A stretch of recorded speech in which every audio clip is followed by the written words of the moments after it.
Kita bekerja dalam lubang Jepang ini siang malam, kadang-kadang dikasih makan, kadang-kadang tidak, dan minimal sanggup bertahan menggali lubang Jepang ini cuma 5-6 hari.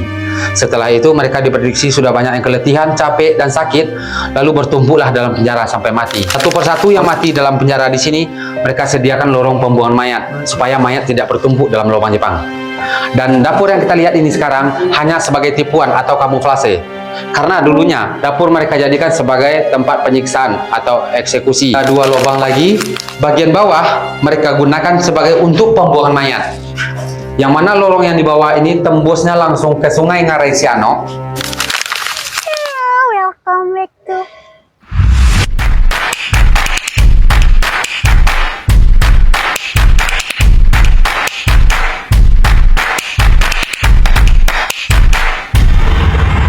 Assalamualaikum warga kota Bukit Tinggi. Nah, sekarang aku akan ngajak kalian untuk berkunjung ke Goa Jepang. Sebelum itu kita akan menikmati pesona panorama Ngarai Siano. Nah, gimana sih keseruan hari ini? Yuk ikuti terus vlog hari ini edisi di Padang.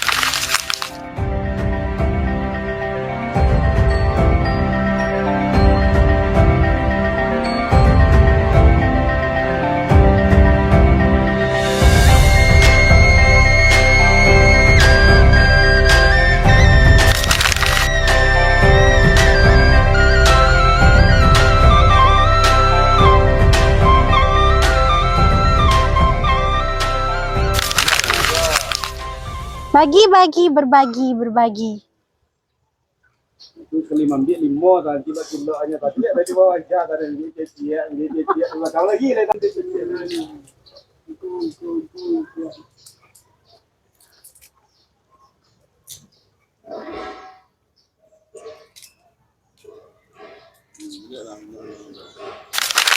Oke guys, sekarang kita lagi ada di Kota Padang. Kita lagi di Bukit Tinggi guys. Kita sedang mengunjungi Goa Jepang yang ada di Bukit Tinggi. Gimana sih Goa Jepang itu? Oke, ikutin terus. Let's go. Untuk mengunjungi Goa Jepang, jadi kita harus turun tangga dulu.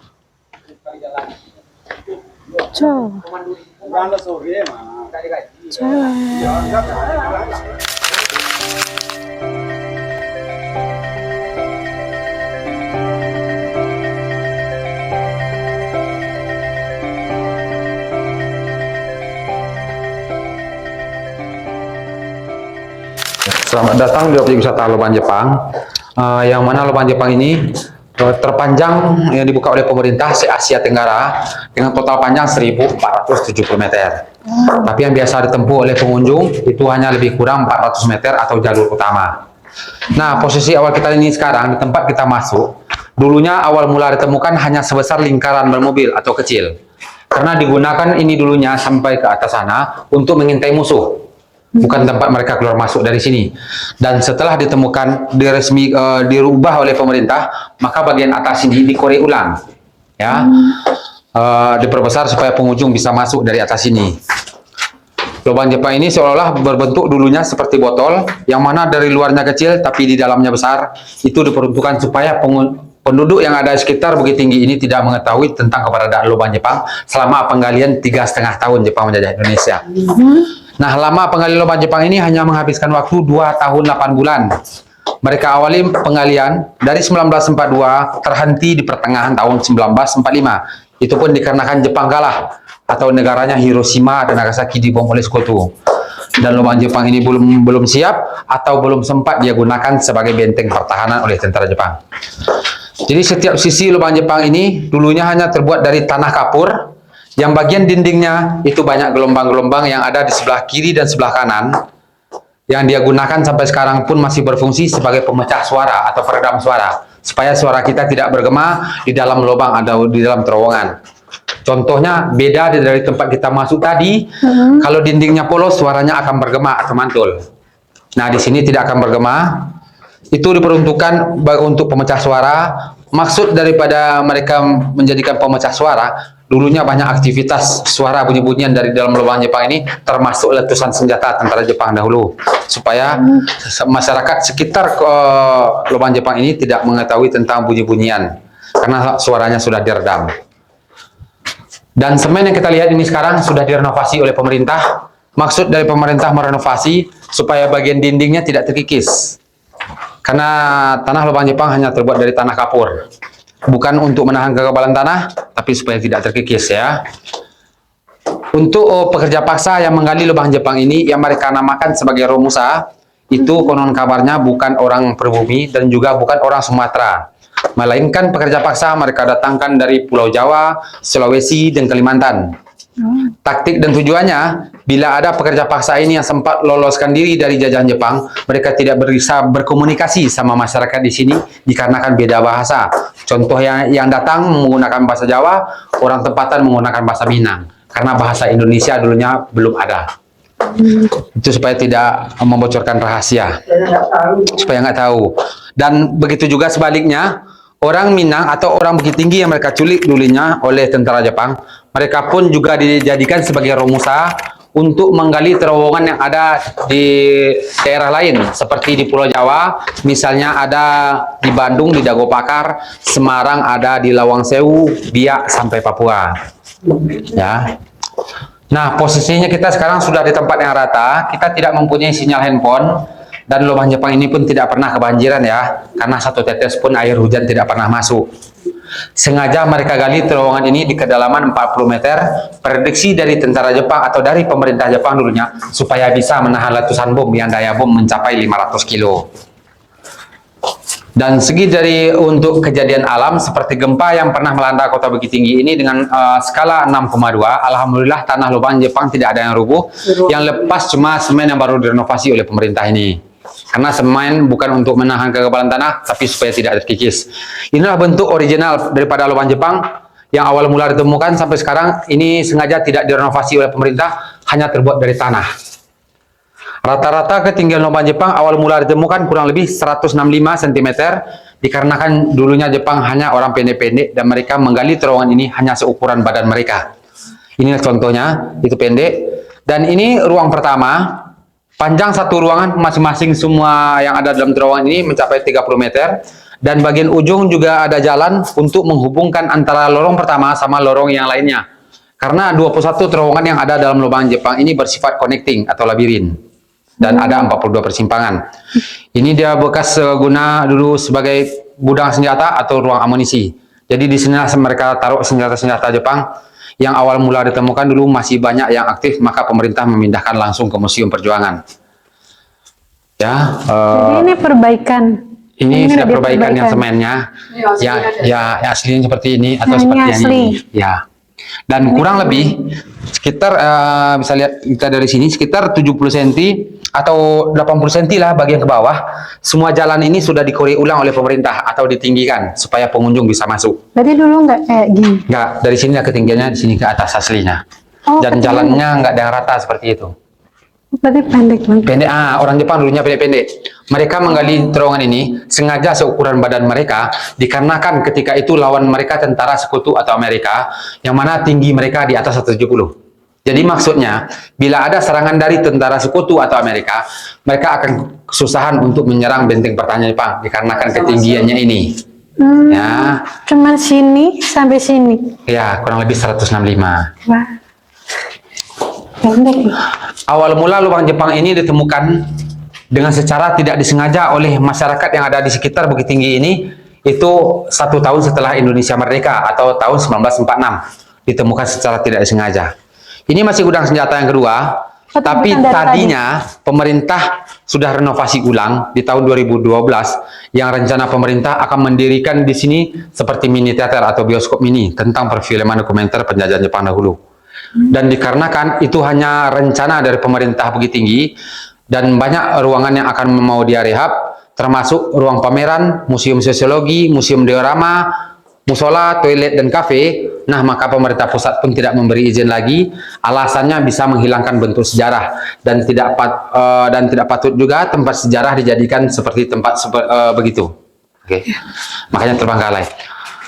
Lorong yang sebelah kiri kita ini tembusnya ke jurang, yang asal mula mereka jadikan sebagai ventilasi udara, dan tembusnya jurang pernah mereka jadikan dulunya sebagai pintu pelarian oleh orang-orang kita. Oh, pintu kecil yang itu. Ya, bagian ujung sana ada jurang ya.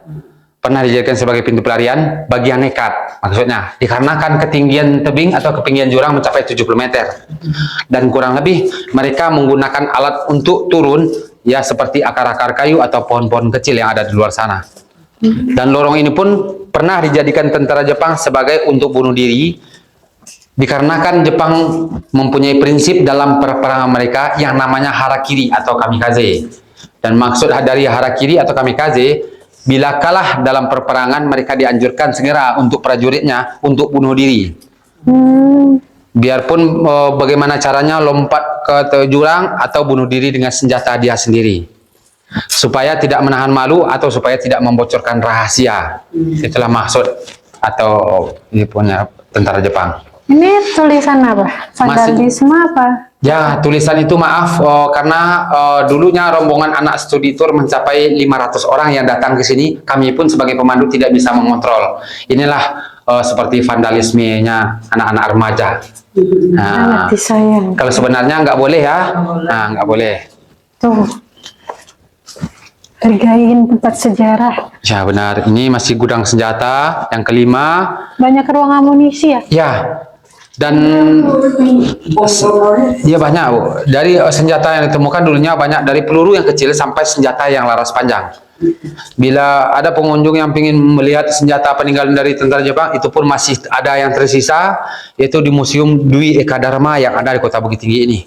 Dan yang kita lihat di dalam lubang Jepang ini sekarang hanya lokasi dan tempat saja.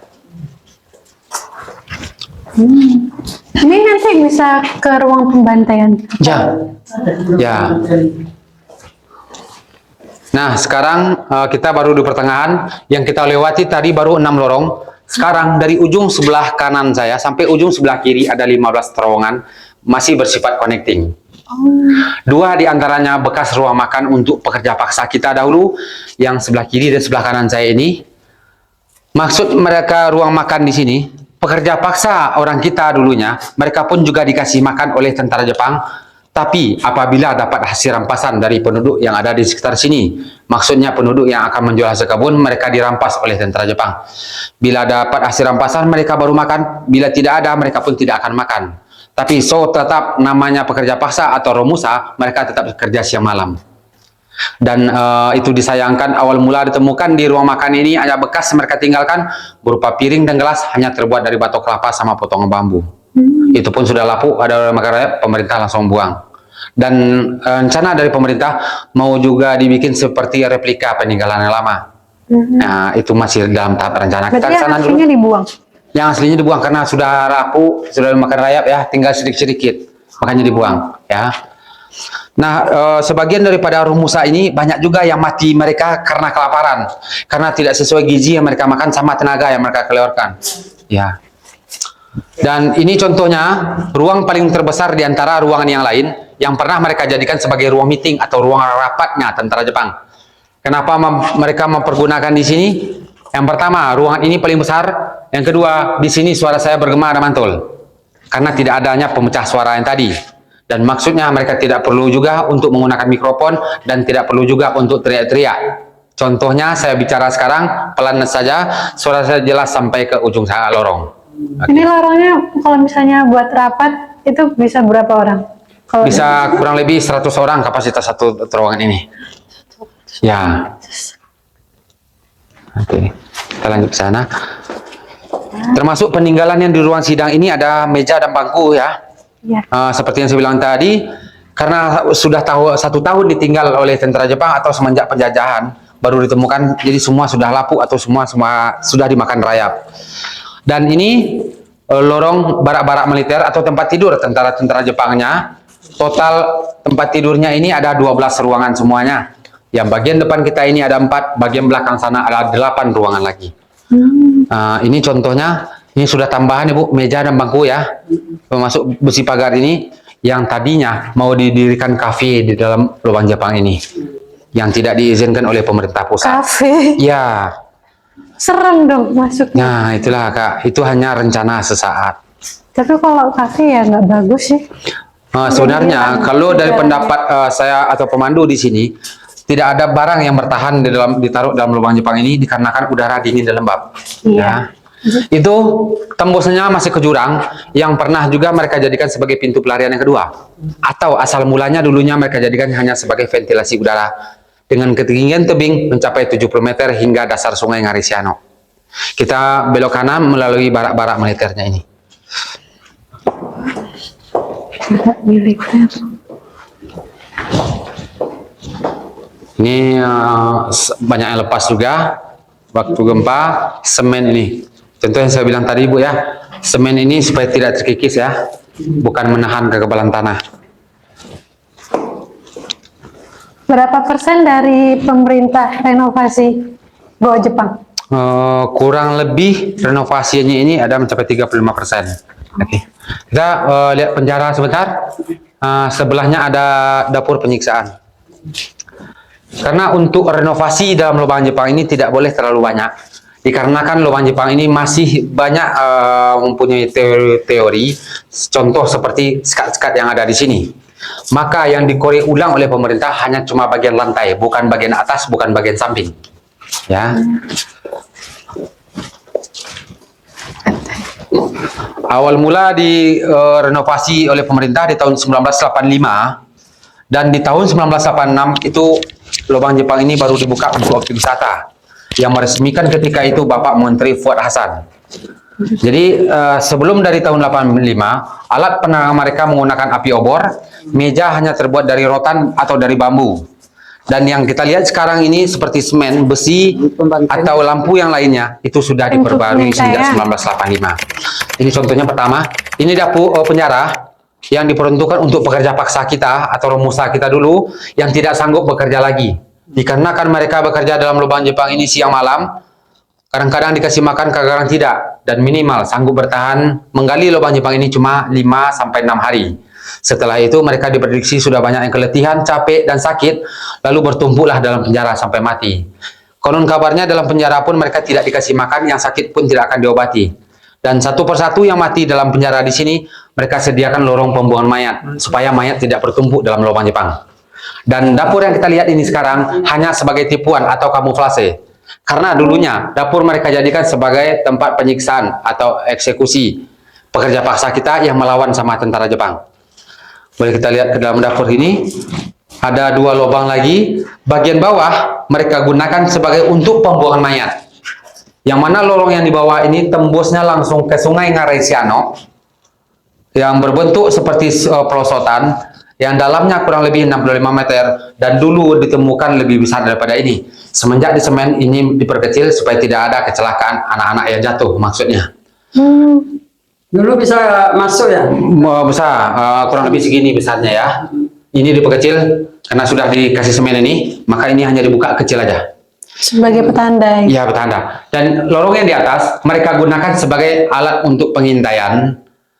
Yang mereka intai dari lubang atas ini yaitu penduduk sekitar yang ada di dekat Ngarisiano. Karena bila ada pun penduduk yang akan menjual hasil kebunnya ke kota Bukit Tinggi, mereka nantinya akan dirampas dari pintu penyergapan.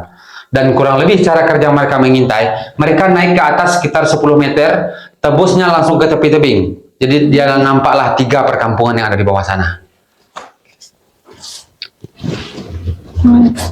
Buat manipulasi doang. Manipulasi ya. Tetap mereka namakan dapur supaya pekerja paksa yang lain memperkirakan pekerja paksa yang mereka bawa ke sini mereka akan dikasih makan, padahal tidak. Mereka yang dibawa ke dalam dapur yang melawan sama tentara Jepang malah mereka pun nanti akan disiksa. Dan karena itu di lorong yang menuju ke penjara atau dapur ini mereka perbanyak lubang sekat kiri dan kanan untuk peredam suara yang berasal dari dapur tadi, seperti suara jeritan yang orang lagi disiksa. Dan suara saya pun dari sini tidak akan keluar ke tempat yang lain karenanya ada pemecah suara atau peredam suara. Sekaligus lubang ini mereka gunakan sebagai alat untuk meletakkan api obor mereka dahulu. Oh. Nah, penggalian mereka dulunya hanya menghabiskan waktu 2 tahun 8 bulan. Mereka pun yang menggali lubang Jepang ini masih menggunakan alat-alat manual atau alat-alat kecil seperti pahat, cangkul, dan lindis. Dan tetapi pekerja paksa mencapai ribuan orang hingga sampai tidak terhitung berapa jumlahnya. Ini barak militer tadi yang sudah ditambah meja dan bangkunya. Contohnya besi ini dibikin atau dipasang di tahun 2012, sekarang pun sudah karatan, jadi tidak ada yang patut dan layak ditaruh dalam lubang Jepang ini. Dan inilah next dari pintu pengintaian tadi, ada pintu penyergapan namanya, tempat dia merampas hasil bumi masyarakat yang ada di bawah. Karena di ujung lorong ini ada pantulan cahaya, itu tembusnya langsung ke jalan raya. Dan seumpama bila ada orang yang berjalan dari desa untuk menuju ke kota yang akan menjual hasil kebunnya, lorong ini pun tidak nampak dari luar sana. Dikarenakan mereka tutup sama semar-semar atau daun-daun dan kayu-kayu yang lain, supaya orang pun tidak curiga bahwa ada terowongan di sebelahnya. Sampai sekarang pun terowongan ini pun tidak nampak dari luar sana. Nah, waktu mereka awal penyergapan, yang diambil cuma hasil bumi, sementara orangnya nanti akan dibawa ke daerah lain yang akan mereka jadikan sebagai pekerja paksa atau romusa. Contohnya seperti di Pulau Jawa.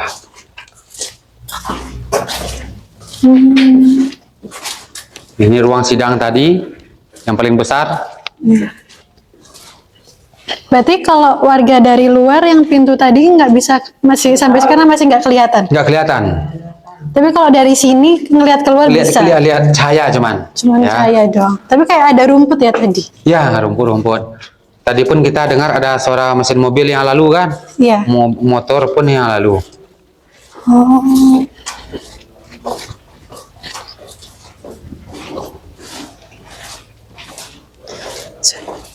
Sekarang serem ya, nggak dulu gimana? Ya, banyak kelawar ya. Lubang Jepang ini sudah sering beberapa kali direnovasi, dan terakhir direnovasi sewaktu COVID yang 3 tahun ya. 3 tahun objek wisata semua lumpuh total, tidak ada satupun pengunjung yang masuk. Itulah saat pemerintah mau renovasi. Dan inilah lorong yang masih tembusnya ke jalan raya, yang dulunya dinamakan sebagai pintu utama. Ya, maksud daripada pintu utama, awal mula digali lubang Jepang berasal dari sini, bukan dari atas tadi. Dikarenakan dari atas kita masuk tadi, dia gunakan untuk pengintaian, dari sinilah mereka mulai penggalian lubang Jepang. Ya, dikarenakan mereka menggali dari sini, karena mata arah udara berhembus juga dari sini. Maksud dan tujuan supaya orang yang dalam lubang Jepang ini dapat oksigen semuanya. Contoh dan bukti, lubang Jepang ini bisa menampung hingga 1000 orang pengunjung, tidak pernah kekurangan udara. Maka inilah yang patut dijadikan sebagai bukti penjajahan Jepang dahulunya, yang dibuka oleh pemerintah supaya pengunjung bisa masuk dari sini. Nah, sementara lorong sisi lurus bagian ke atas sana, di sebelah kanan kita ini juga ada masih 6 sisa lorong lagi, sambungan daripada yang di bawah tadi, yang dia gunakan sebagai barak-barak militer, tempat tidur tentara Jepang. Bila kita lurus belok kanan, kita baliknya akan ke tangga tadi. Ya. Nah, dulunya yang terowongan yang akan mereka tembus ke Jam Gadang, ya terowongan sisi di sini. Rencananya. Tapi apa daya, Jepang keburu kalah, mereka tidak sempat untuk menghubungkan. Dan di luar lubang Jepang ini pun masih ada terowongan-terowongan yang lain, seperti dekat Jam Gadang, Benteng Hodeko, di bawah rumah warga, atau di samping lubang Jepang ini masih ada sisa 3 lorong lagi di sini dan tidak terhubung sama di sini.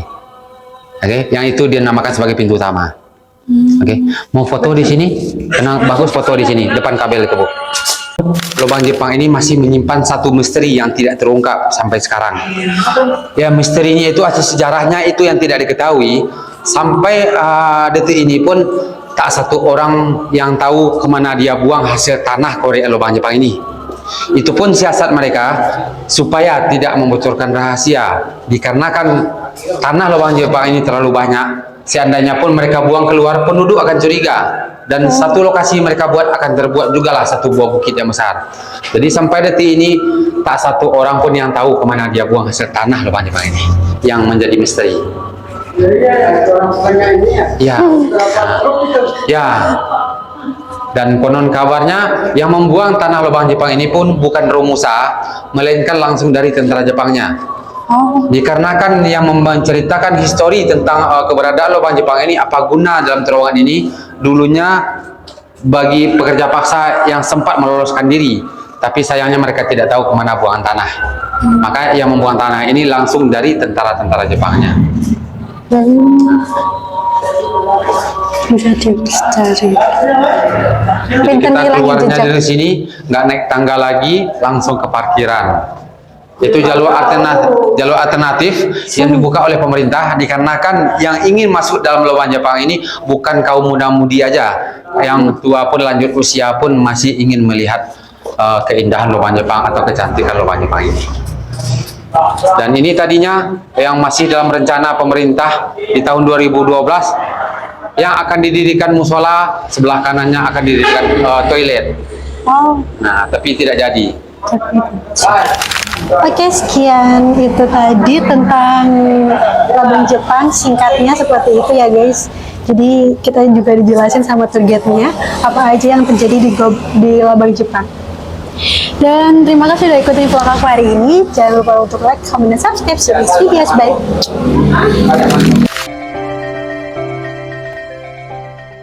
I'm a fool for your love.